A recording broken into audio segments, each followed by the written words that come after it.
আজিতো আপুনি দেখিছে এতিয়া ইয়াৰ পিছত আমাৰ মানে নিত্য পূজা হ'ব। নিত্য পূজাত হৈ আছে। নিত্য পূজা শেষ হোৱাৰ পিছত আমাৰ তীৰ্থযাত্ৰীসকলক আপ্যায়ন কৰাৰ ব্যৱস্থা আছে। আমি অন্নদান কৰোঁ, অন্নৰ ব্যৱস্থা আছে।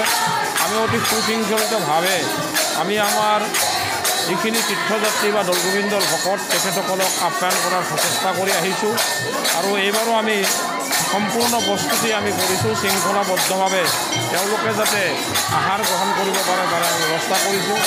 আৰু গধূলিলৈ আমাৰ শংকৰী কলা কৃষ্টিৰ ওপৰত সাংস্কৃতিক অনুষ্ঠান আছে।